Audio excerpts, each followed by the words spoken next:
Consumer lending refers to the various forms of consumer debt, including personal loans, student loans, credit card receivables, auto loans, and many other forms of consumer credit.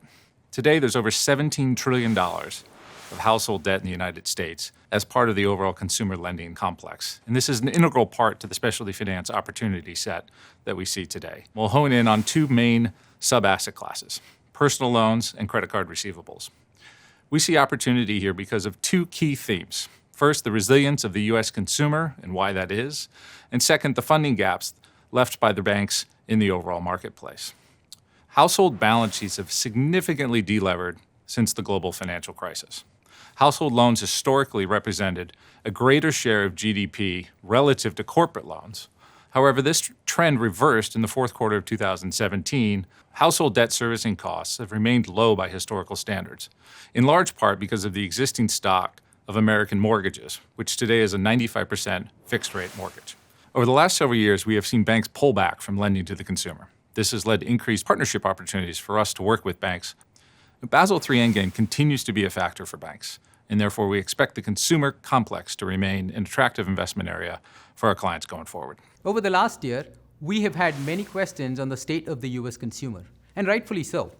While household balance sheets are strong, with networks at near record highs due to rising home prices and stock market values, recent reports of higher delinquencies have raised concerns about the US consumer's health, but not all consumers have the same credit profile.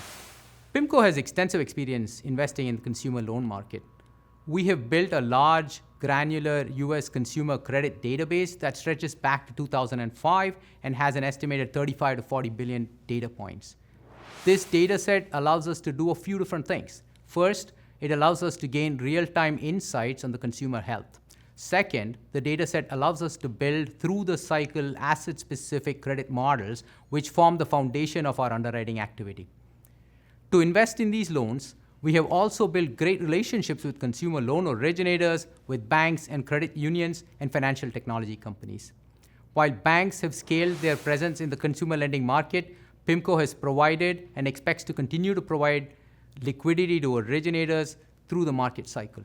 This allows us to influence pricing and structure what we believe are favorable terms for our investors. I want to talk about two areas of consumer lending market where we see great potential opportunities. The first is the personal consumer loan market, which we have been investing since 2017. We have deployed over $5 billion, and we have developed a number of significant relationships in the space. In the personal loan space, the combination of bank retrenchment coupled with tighter origination standards has created new opportunities to move higher in quality while achieving compelling spreads. This dynamic has allowed us to invest in loans at attractive spreads relative to historical levels and incorporate more structural downside protection. The other area we see potentially compelling opportunities is in the credit card space.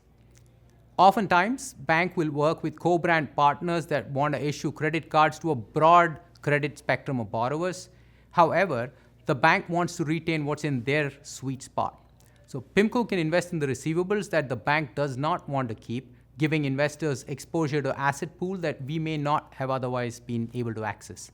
It allows PIMCO and the bank and the potential merchant partner to achieve their goals and isolate the segment of borrowers that we want exposure to.